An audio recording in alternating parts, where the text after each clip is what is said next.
And I mean it. ఎందుకంటే మీ సినిమాలు మాకు ఫీడ్. ఇఫ్ ఐమ్ తింటున్నప్పుడు ఒకలాంటి మూవీస్ పెట్టుకోవాలనిపిస్తుంది. రిపీట్లో సోషల్ మీడియాలో వచ్చే మీ సినిమాల కట్స్ ఎన్నిసార్లు మేము చూస్తాము.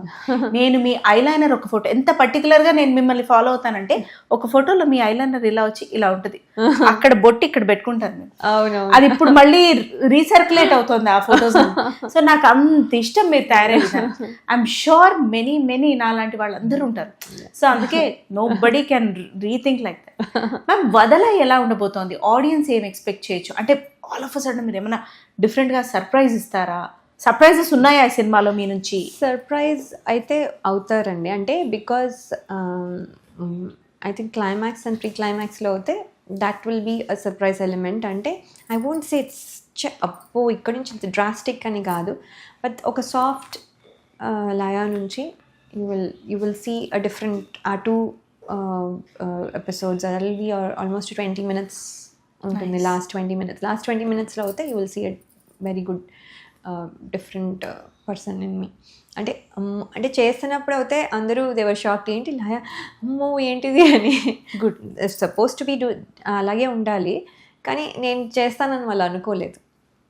So that is the thing. I think audience also will feel for 1 or 2 seconds, అరే ఏంటి లాయానా అని అనిపించేలాగా ఉండొచ్చు అని నేను ఫీల్ అవుతున్నా. అంటే not because my performance is great or anything, because అలాంటిది అంటే సాఫ్ట్గా ఎప్పుడు ఎవరన్నా తిడితే ఏడవడం ఇలాంటివి ఎవరన్నా చూసుంటారు, కానీ ఇలా రిబలియస్గా అవ్వడం అనేది చూసుండరు. So that is why I think that will be good one అని అనుకుంటున్నాను. ఆడియన్స్కి కంపల్సరీ ఇది ఫీస్ట్ అవుతుంది. మూవీ థియేటర్స్లో కూడా బ్యూటిఫుల్ సక్సెస్ సాధించాలి అని మనస్ఫూర్తిగా కోరుకుంటున్నాను. Thank you ma'am. మీరు అంటే యాజ్ అ పర్సనాలిటీకి సంబంధించి కొన్ని చిన్న ర్యాపిడ్ ఫైర్ ఉంది. సో మీరు అప్పుడు కానీ ఇప్పుడు కానీ రిజెక్ట్ చేసి తర్వాత అరే ఎందుకు వదిలేసాను ఈ సినిమాని బాధపడ్డవి ఏమైనా ఉన్నాయా? రిజెక్ట్ కాదు, నాకు ఆ టైంలో పిల్లలు చిన్నవాళ్ళు. సో వాళ్ళ వల్ల పిల్లలు ఇప్పుడైతే చేయగలుగుతున్నాను, కానీ అప్పుడు మరీ చిన్న పిల్లలు. So even if it is I think అప్పుడు నేను తీసుకోవడానికి రెడీగా లేను. సో అందుకని రిజెక్ట్ అంటే అప్పుడు కుదరలేదు. That's all. Other than that ఏమీ లేవు. దట్ అరవింద సమేత కానీ అట్లా అన్నీ ఉన్నాయి, కానీ but those are all because ఆ టైంలో kids were more important. No, you were there as a heroine, you were there as a mother. మీరు ఇప్పటికీ ఉన్నారు. అది చాలా కష్టం అండి to say and no for an actor. అది మళ్ళీ అవకాశం ఏం కాదు, హాలిడేస్లో వెళ్ళిపోయి వచ్చేద్దాం. అవునవునవును వస్తాయి. ఆలోచించిన మాట కూడా ఉంది. ఆల్మోస్ట్ నా పాస్పోర్ట్ కూడా ఇచ్చేసినంత వరకు కూడా వచ్చింది, కానీ తర్వాత ఎక్కడో I thought it maybe not a right time అని.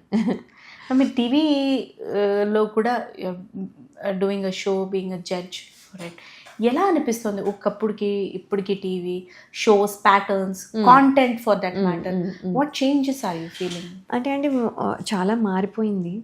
నేను ఇదివరకు షోస్కి ఇలాగే జడ్జికి వెళ్ళినప్పుడు మేము బాగుంది బాగాలేదు, ఇప్పుడు పాడితే తీయగాలో మన బాలు సార్ ఇక్కడ అక్కడ కూడా కనిపించారు. సో ఏమైందంటే బాగుంది బాగాలేదు అని కన్స్ట్రక్టివ్ ఫీడ్బ్యాక్ ఇచ్చడం వరకు. ఇప్పుడు కొంచెం డ్రామా అయింది, ఆ డ్రామా నేను చేయలేకపోతున్నా. అది ఒకటి అవుతే స్కిల్ని జడ్జ్ చేయడం ఈజ్ ఈజియర్.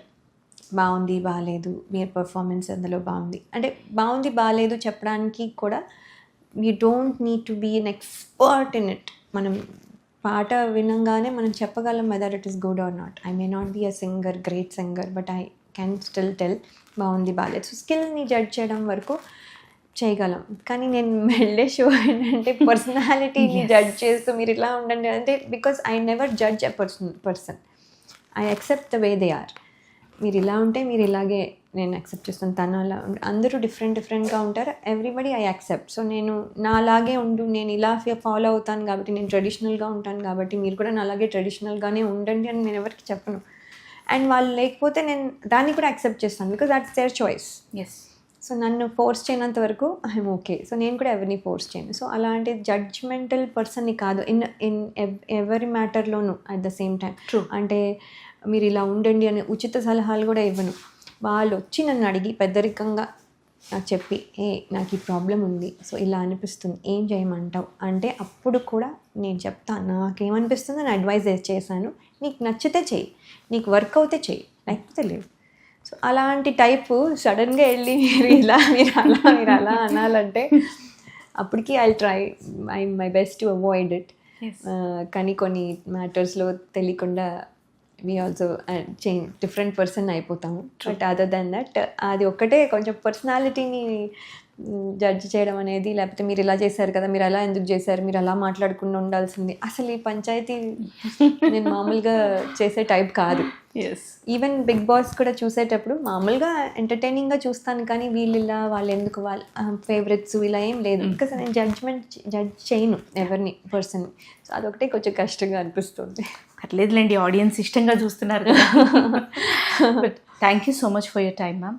ఇప్పుడు చేస్తున్న మీరు రిలీజ్ అవుతున్న ప్రాజెక్ట్స్ కానీ ఫ్యూచర్లో ఇంకా మీ నుంచి వర్సటాలిటీ కన్సిస్టెంట్గా పర్సిస్టెంట్గా లాంగర్ ఇంక మీరు వచ్చారు కాబట్టి ఇక్కడే చక్కగా ఉండి మమ్మల్ని అలాగా ఎప్పుడూ మెస్మరైజ్ చేస్తూ ఉండాలి, మీ డిఫరెంట్ క్యారెక్టర్స్ ప్లే చేసి మమ్మల్ని సర్ప్రైజ్ చేస్తూనే ఉండాలని we are expecting the same from you. And thank you so much for your time. Have a lovely career ahead as well. Thank you.